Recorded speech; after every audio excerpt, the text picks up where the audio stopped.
Oke baik, Assalamualaikum warahmatullahi wabarakatuh Bapak Ibu PNS dan pensiunan yang terhormat.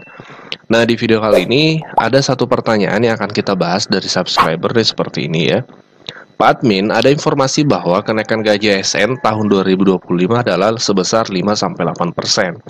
Benarkah hal itu? Nah, ini yang perlu kita bahas Bapak Ibu agar Bapak Ibu mendapatkan informasi yang valid. Yang pertama, ada beberapa poin yang harus kita pahami. Yang pertama, hingga hari ini tanggal 12 Agustus 2024, belum ada kepastian dari pemerintah terkait besaran kenaikan gaji tahun 2025. Berapa besarnya itu belum ada. Ini satu poin. Poin yang kedua, kepastian kenaikan gaji itu diketahui kapan? Biasanya setelah diumumkan oleh Presiden tanggal 16 Agustus dalam rapat di DPR dan dalam pembacaan nota keuangan 2025. Poin yang ketiga, memang ada berita tentang 5-8% tersebut, tapi itu sifatnya pendapat dari para ekonom atau ahli ekonomi. Nah ini Bapak Ibu ya, ini salah satu contoh beritanya dari CNN, memang ada diangkat pada tanggal 26 Juli 2024. Di sini ekonom minta pemerintah hanya naikkan gaji PNS 5-8% di 2025. Jadi ahli ekonomi ini memberikan saran seperti itu agar kenaikannya hanya maksimal 8%, 5-8%. Ya kurang lebih sama dengan 2024 ini ya, 8%. Apa alasannya? Ini perlu kita pahami bahwa ini di sini ya. Direktur of Center Economic and Law Studies, Bima Yudhistira menanggapi rencana pemerintah menaikkan gaji PNS. Nah, lebih lanjut, ia mengatakan kenaikan gaji PNS sebaiknya berkisar 5-8%. Artinya, ini untuk mengkompensasi PNS agar tidak tergerus daya belinya oleh inflasi. Khususnya inflasi pangan tahun depan yang diperkirakan masih akan tinggi. Jadi ini Bapak Ibu ya, sifatnya rekomendasi atau saran dari para ahli ekonomi. Yang pasti adalah keputusan final nanti adalah dari pihak pemerintah dan biasanya kan diumumkan 16 Agustus. Dan yang menarik kemarin bahwa Ibu Menteri Keuangan, Ibu Sri Mulyani menyampaikan bahwa yang mengumumkan nanti terkait kenaikan gaji itu adalah Presiden terpilih atau Pak Prabowo. Dan kita ketahui Pak Prabowo itu dilantik Oktober Bapak Ibu. Sudah lewat Agustus seperti itu. Nah ini menarik nih, apakah kemungkinan Pak Jokowi tidak mengumumkan 16 Agustus tapi Pak Prabowo yang mengumumkan sesuai petunjuk dari Ibu Menteri Keuangan? Nah kita lihat nanti tanggal 16 Agustus. Kita sih berharapnya 16 Agustus sudah ada kepastian ya seperti itu. Kami akan update informasinya Bapak Ibu di channel ini, tentu dengan sumber-sumber yang valid dan terpercaya tentunya. Nah Bapak Ibu yang belum melihat pidato dari Ibu Menteri Keuangan kemarin, yuk kita simak sama-sama. Mungkin soal ini Bu, kebijakan untuk gaji PNS Bu, apakah nanti bakal ada kenaikan di tahun 2025? Nanti juga Presiden terpilih akan menyampaikan. Ya. Oh, nggak di tanggal 16 Agustus sama Pak Jokowi. Kita nanti akan lihat di dalam APBN dan kesepakatan dari Presiden terpilih dengan Presiden saat ini. Gitu ya. Terima kasih semuanya.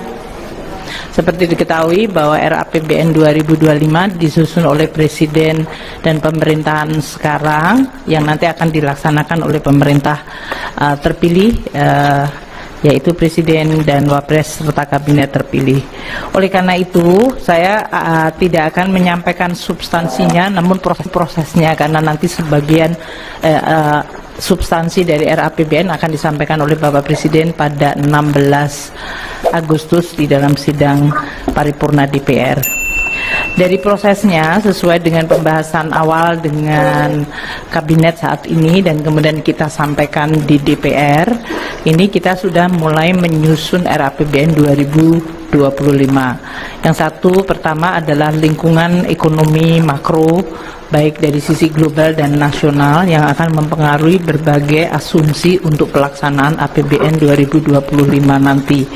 Dan untuk itu kami hari ini sudah mendapatkan persetujuan dari Presiden dan Presiden terpilih mengenai situasi makro yang kita baca yang mempengaruhi APBN 2025, pertumbuhan ekonomi, inflasi, suku bunga dari surat berharga negara 10 tahun, nilai tukar rupiah, harga minyak dalam hal ini, dan lifting minyak serta lifting gas. Itu yang sudah dibahas dengan DPR, kami laporkan, dan tadi juga mendapatkan beberapa arahan yang nanti finalnya disampaikan Bapak Presiden pada 16 Agustus.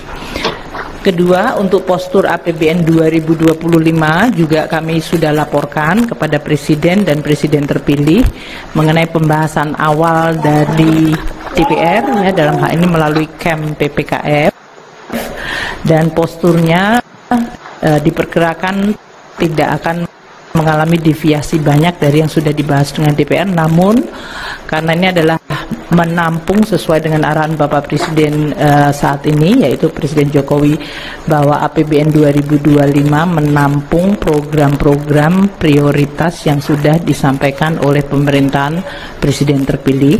Jadi kami mulai menghitung untuk program-program yang sering disebut seperti makanan bergizi gratis, kemudian juga beberapa program inisiatif baru yang sekarang ini sedang difinalkan dengan tim dari Presiden terpilih. Ini sudah masuk di dalam postur APBN 2025. Untuk beberapa polisi-polisi khusus nanti akan disampaikan oleh Presiden Jokowi maupun Presiden terpilih pada saat beliau sudah memulai dari pemerintahan pada Oktober 2023. Jadi saya ingin sampaikan bahwa proses transisi ini berjalan sangat baik, komunikasi berjalan intens antara pemerintah sekarang dengan pemerintah Presiden terpilih dan Wapres terpilih, dan juga mengenai program-program detail juga sudah mulai kita tampung dan nanti akan dituliskan dalam nota keuangan.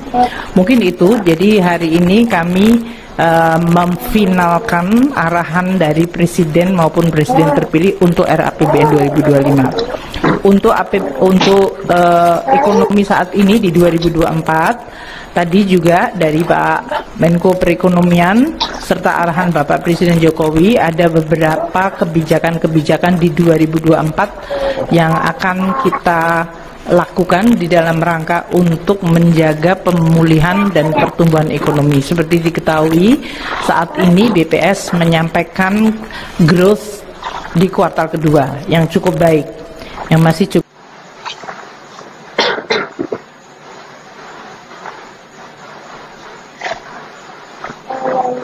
baik dan memiliki momentum yang harus kita jaga. Konsumsi, investasi, ekspor, import yang kita akan perhatikan. Nah, kita nanti akan di semester kedua ini, yaitu kuartal ketiga dan keempat, akan terus melihat faktor-faktor untuk menjaga agar pertumbuhan ekonomi bisa tetap terjaga pada tingkat antara 5,1 hingga bahkan kalau bisa mencapai 5,2. Tentu ini tidak mudah pada saat perekonomian global sekarang ini justru cenderung mengalami perlemahan dan fragmentasi. Nah, ini yang kami bersama Pak Menko Perekonomian nanti dengan arahan Bapak Presiden Jokowi akan melakukan beberapa langkah kebijakan-kebijakan untuk 2024. Jadi ini masuk dalam APBN 2024, Mas Yan. Nanti kita umumkan pada waktu yang lain ya.